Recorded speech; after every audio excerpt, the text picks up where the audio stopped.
In this scenario, 100 players in 4 guilds must simulate civilization in the Industrial Revolution in Minecraft. The social experiment will end once one guild reaches a certain threshold of civilization, or, in other words, creates an excavator and powers it for 30 seconds over a resource vein. In addition to Minecraft's normal challenges, players must also contend with extreme weather and pollution. However, there is one major beneficial prerequisite for this scenario. It is assumed that in the current level of civilization, players are not interested in fighting one another. In other words, no PvP. The names of the guilds were suggested by the players themselves and are as follows: Croissant, Big Floppa, Leaf or Land Exploitation Association but faster, and Oil in recognition of Oil Team in my Nuclear Age Civilization event. May they rest in peace. As per usual, the event is in hardcore, so if you die, you are dead. Except with tree deaths, you'll see what I mean. If you want to try out this mod pack for yourself, you can find it linked in the description. Big shout out to Ish and Magic Gum for inspiring this video. If you want a chance to participate in future 100-player videos, you can join the link Discord server down below. As always, if you haven't already, don't forget to drop a like and hit that subscribe button.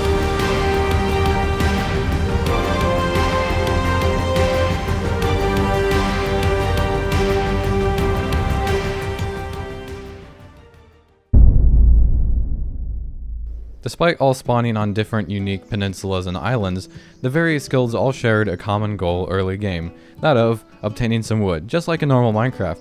However, unlike normal Minecraft, they also have to be concerned about not getting crushed by the falling trees when they break them to obtain the wood. This proved to be significantly harder than you might expect, although it may have something to do with the models disappearing a solid 5 to 10 seconds before the actual entity disappears in the game. And after seeing these few clips here, you can probably begin to understand why we had to respawn tree deaths.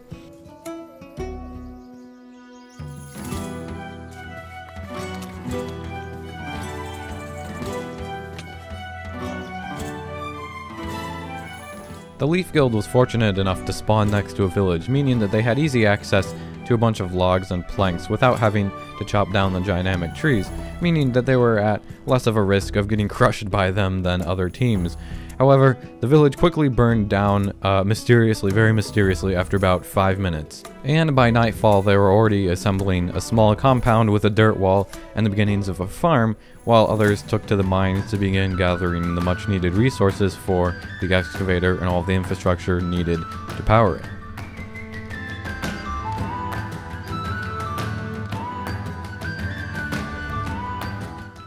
Initially, the members of Croissant Guild were scattered around the surrounding forests and swamps, but after doing a bit of exploring, they began gathering at a hillside where they dug a rudimentary cave that would later go on to be their main base of operations. Hey, there's a tree falling. How'd they do that?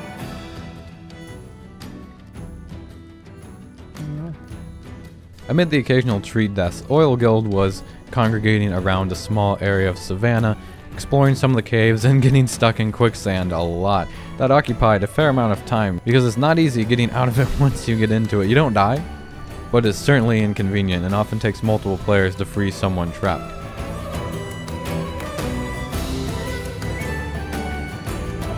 A few small temporary shelters were getting thrown up around the area, but the majority of the players eventually started heading toward the top of a big hill in the mesa nearby, where they would eventually form their base. A very speedy member of the Leaf Guild made it to the Nether within a short amount of time and set out on a quest for blaze powder to use in the crafting of a blast furnace. Luckily, one of the mods in this mod pack makes blazes randomly spawn around the Nether, in addition to another mob that can drop blaze powder, so it wasn't necessary to actually locate another fortress and go through all the difficulties associated with that.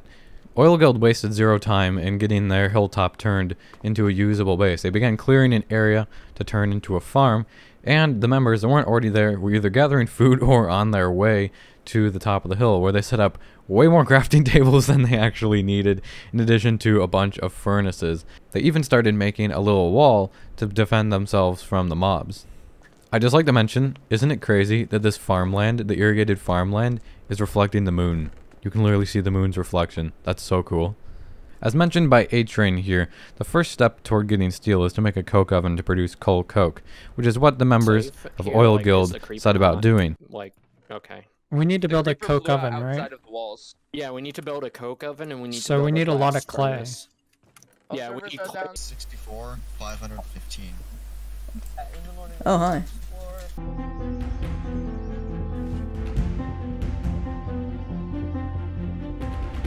Croissant Guild's hillside base was seeing steady expansion with the addition of storage and other features like many signs spamming random messages. They also began building a big farm outside to supply everyone with food, which is a little bit difficult to come by early game in this mod pack.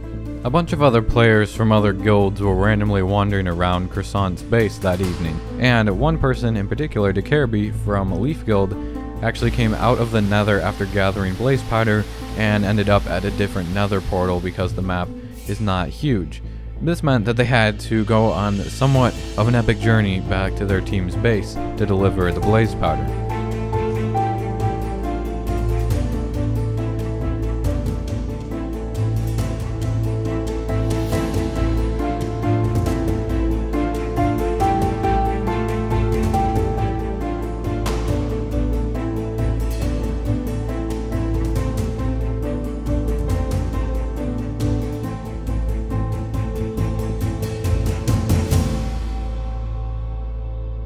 Decarby ended up at a small plains biome island in the middle of an ocean that happened to be home to a few other players from Leaf Guild, and right before day 1 of the server ended, they were able to assemble a blast furnace. Now you're probably wondering, what about Big Floppa Guild? Where were they? There was literally no footage from day 1 of Big Floppa Guild. Well, that's because my replay file that I recorded from my perspective on the server got corrupted for day 1, and I was able to retrieve essentially no footage from anyone else of Big Floppa Guild from day 1, which is why you didn't see anything, but rest assured there was plenty of footage from them throughout the rest of the video. Speaking of Big Floppa Guild, they started off day 2 of the server with a bang, literally, as their pollution blew up a bunch of stuff in their underground base. Too many coke ovens, too close together, and too many furnaces with no ventilation. But it didn't actually kill anyone, and it didn't do that much damage. It was just kind of funny. Most of them were actually way too busy mining some poor iron deposits, literally, and other stuff in the vicinity of their base. I even got this crazy shot where there was a tornado or some sort of storm that was appearing rendered like at bedrock level. It went all the way from bedrock to the surface, so that was pretty sick.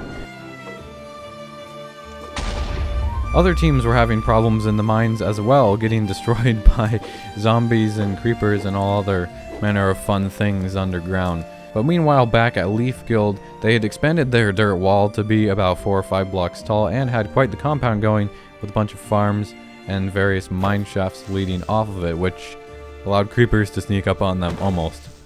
Decarby also eventually brought their blast furnace over to Leaf Guild's base and were able to actually start making some steel combined with the coal coke from their coke oven.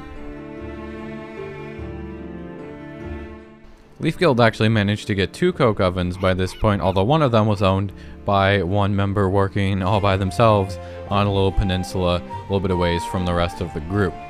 Back at Croissant Guild base, the farm was being expanded and they had a nice little staircase. I'm sure this ladder shaft here was being dug with the best of intentions by this Croissant member, but it proved to be the death of someone else on their guild mere moments later, as they fell down the shaft and didn't make it back onto the ladder at the bottom, instead dying of fall damage. Meanwhile, Oil Guild's base was being threatened by a possible tornado off in the distance, but it did not stop their members from happily going about gathering clay and other resources for coke ovens. Oh, I see it To the south, to the south. Oh, I see it too. They take charcoal? But it's pretty far And away. coal so coke. it's Yeah, I good. see that Oh, as well. well, I don't Charcoal. think it's like No, we don't 4 have to charcoal worry. per coal coke. You buy 'em. Yeah. I don't think There's that's a lot worth. Luckily, the storm never ended up developing beyond high winds. I'm in the corner of the on the surface. Oh yeah, I'm coming. Alright. Just start putting coal in the sandwiches. furnaces. Literally, how would I get at Blue's base? What? What? Why are you at Blues? What? Oh, Don't no. steal anything. Right here. Don't do anything. Several coke ovens were quickly acquired, along with a double-decker crop farm, which is something you don't see every day, but it seems to work. The area near Big Floppa base was also being threatened by possible storms, with the appearance of a high wind cell that could turn into a tornado potentially, but it's not guaranteed to. One member of Big Floppa Guild was all by themselves on a little peninsula with a great view of the ocean, building a super cool looking medieval themed tower overlooking the water.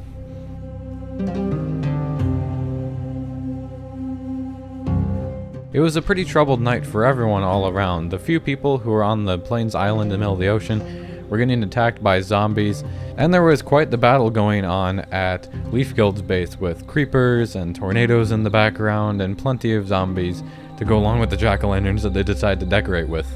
For Oil Guild, that night was relatively uneventful, but the next morning they began noticing some problems with the pollution being created by all of the furnaces and coke ovens that they had stuck in a small area.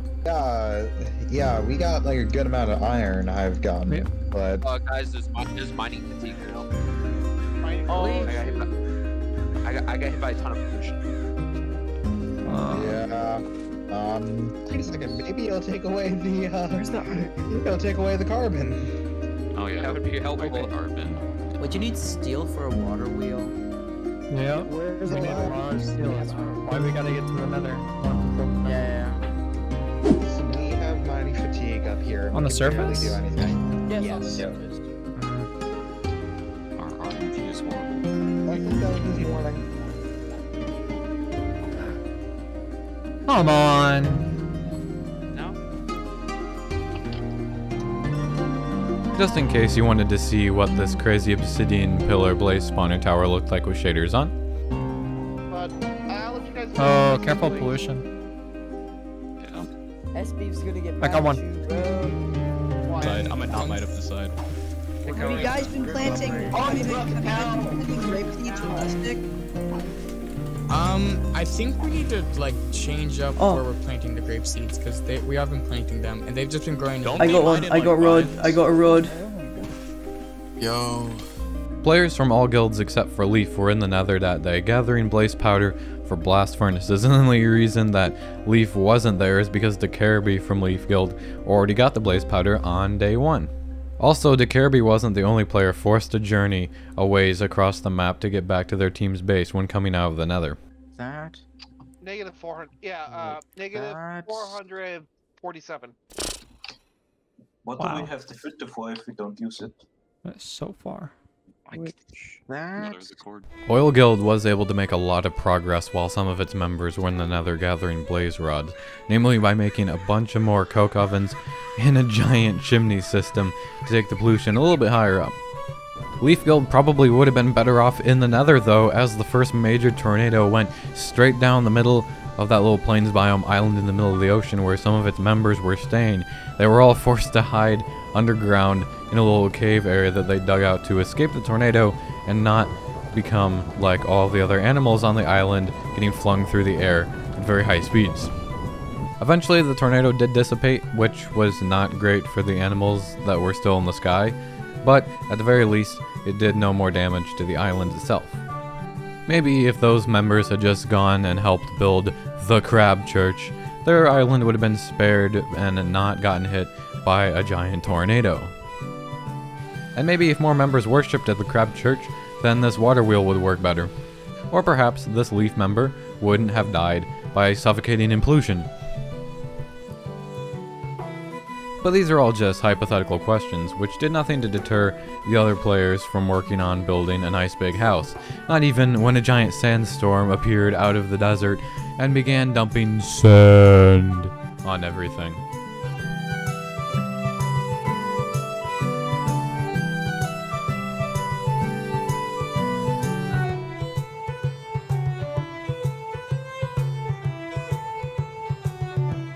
Sandstorm or no sandstorm, the members of Leaf Guild were pretty quick about moving all of their infrastructure into the new house that they were making. They were able to get several additional blast furnaces and were making steel pretty quickly. Presumably getting tired of pollution explosions in their cave base, Big Floppa Team decided to move their infrastructure up top into the middle of the forest, which required a little bit of tree clearing, but it ended up being much better in the long run because there wasn't ever explosions happening all the time. There were a few forest fires though, for unrelated reasons. One of the members of Floppa Team started building a very interesting looking structure, especially combined with the skin that they were wearing.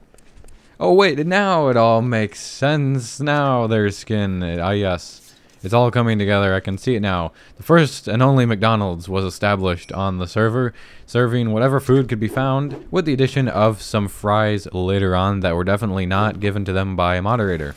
Perhaps Leaf Guild would have done better at fighting off the zombie apocalypse that appeared at their base had they had a McDonald's.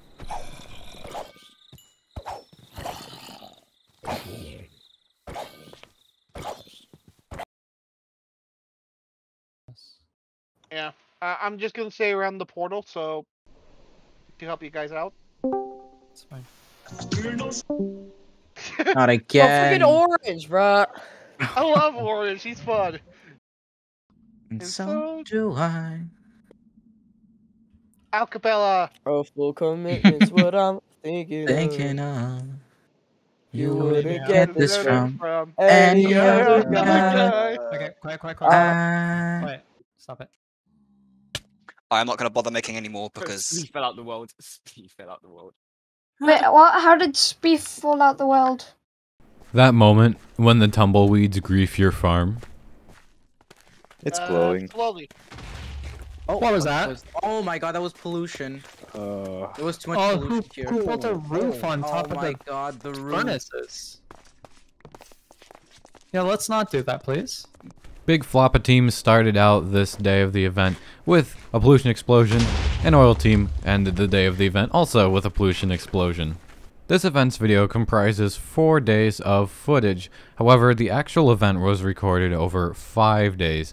One of those days was the original day 3, which was lost due to the server corrupting itself thanks to Flan's mod glitching out when someone tried to repair a biplane. It destroyed the world and the server hosting itself. So I had to go through a bunch of customer support and do some switching of stuff, and basically that day got lost and a backup was restored to the end of what you just saw. In other words, the players here lost a day of playtime, so they were given some makeup materials for the time that was lost, and the day 3 recording session that you're saying here was extended to be longer than the average to help make up for lost time.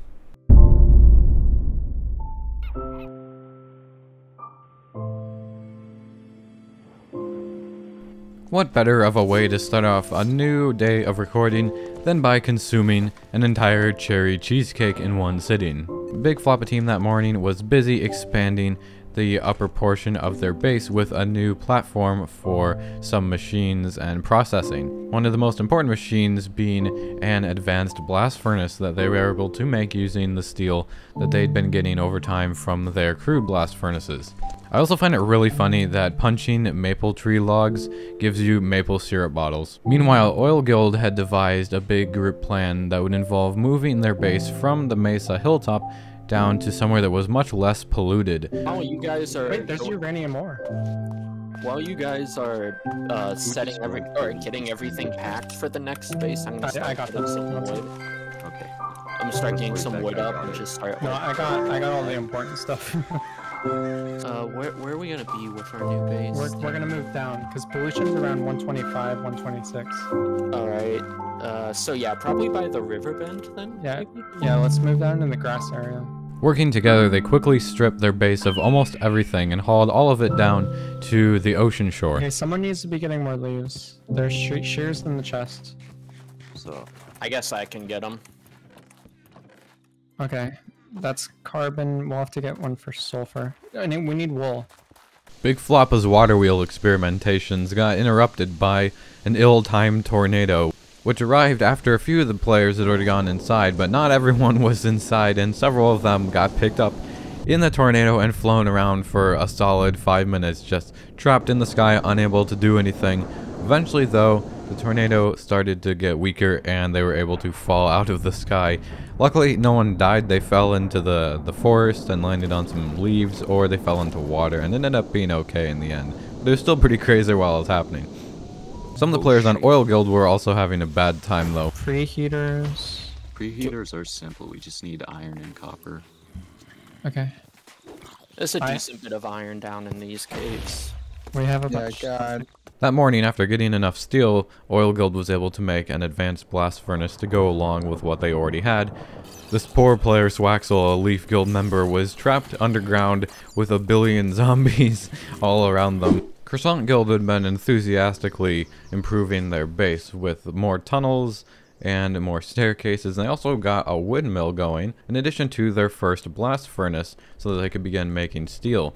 Swaxel did eventually escape the horde of zombies and return to their little peninsula to find a guest. Nearby on the low plains biome island, several other members of Leaf Guild were busy preparing for a very important event, the first flight of the social experiment.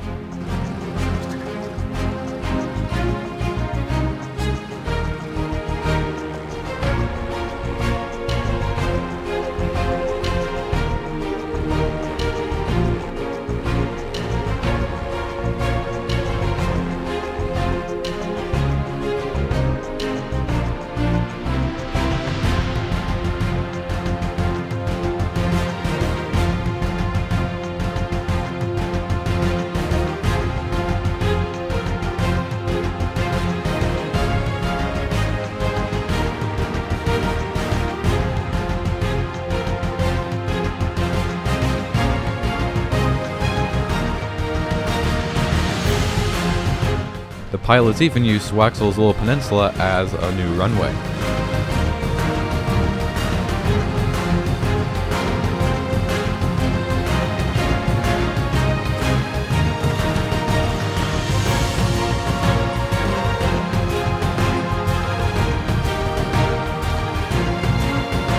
Historians have since debated over which event was more important in the long run, but one cannot deny that the Great Cow Heist was indeed a very important event.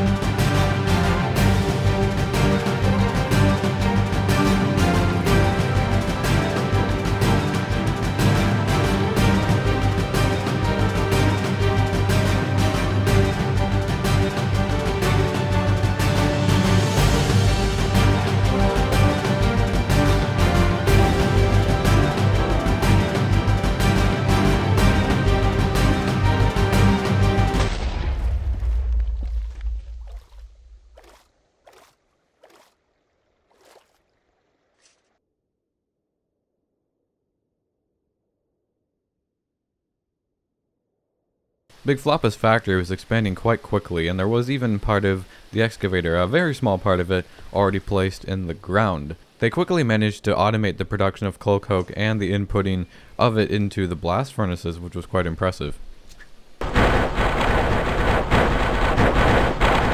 Unfortunately, their progress was about to be interrupted by what historians are now calling the Great Bird War, or the Great Parrot War, started by someone who clearly had a grudge against either the parrot's owner or the parrot.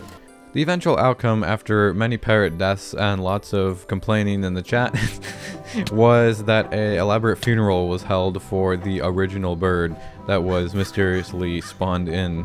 Food at me. I am going to cry. I'm gonna go break this, so progress. I'm gonna go break apart. I'm gonna go break apart part of our. Our two aviation experts did make an appearance at Oil Guild's base with their plane, of course, to see what was happening and check up on their progress, which there was a fair amount of. The bucket wheel itself was mostly done, and about half of the engine part of the excavator was completed. And thanks to a weather deflector that they made, no storms could threaten their base. Thank goodness for Croissant Team being able to retrieve that second cow that mysteriously appeared floating in the air at the spawn point. But either way, all's well that ends well. Basically, they have 2 cows now, 3 cows actually, and a pretty big farm to help feed everyone. Cows included. Oh, what if you put water? What if you run a high voltage wire? No, we're not doing high voltage. We're not getting to a high voltage. You will die. Bro, we should do extreme voltage. That's not even an immersive engine. The water is not electrified. Oh god, oh god! Swaxel, no! What the hell? I've told us, bro, why did Swaxel make a diamond sword? I'm gonna go take What else we're gonna use the diamonds for? Oh my god, he's gonna get banned, bro. He's literally gonna Oh, my bad. get banned. Yep, there it goes. This is good, bro. No, he's joined back. No. Is there quartz or do you want me to go to Nether? I don't know if there is any. I've just been farming all the time. I don't remember the bricks in the furnaces. If not, You know, there's only nether bricks. Oh. Swaxel just The Swaxel lived. No, he's gone. What happened? I think he got banned.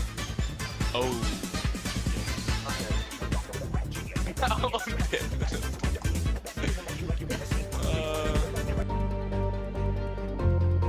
Leaf Guild's original base was almost completely wiped out by a tornado, and Big Floppa began making big progress, no pun intended, on the excavator. It turned out that they had a lot of the materials stored up in a chest and were just stashing them there instead of putting them in the world, but Oil Guild was not far behind.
With the arrival of Day 4, all that was left for two teams was just to power their excavators. They could divert all of their attention and their resources to making water wheels or windmills or whatever else they wanted to use to charge high voltage capacitors. Because that's the strategy that people were going with.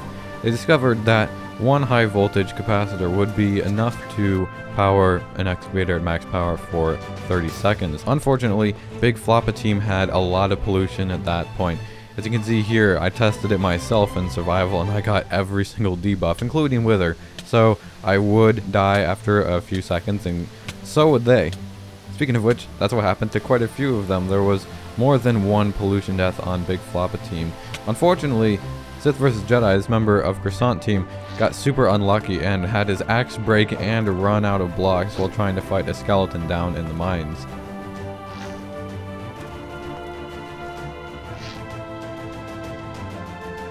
Meanwhile, the rest of his team had moved the cows into the big farming area as a safer place away from the pollution, and they'd added another windmill to their collection. That evening, a storm gathered over the ocean, but managed to steer clear of the Low Plains Biome Island and Oil Guild's base, which was just as well because they had almost charged a high voltage capacitor by that point, and were in the process of moving their excavator back a couple blocks to make sure it was in a chunk that had resources. And by the next morning, they powered it.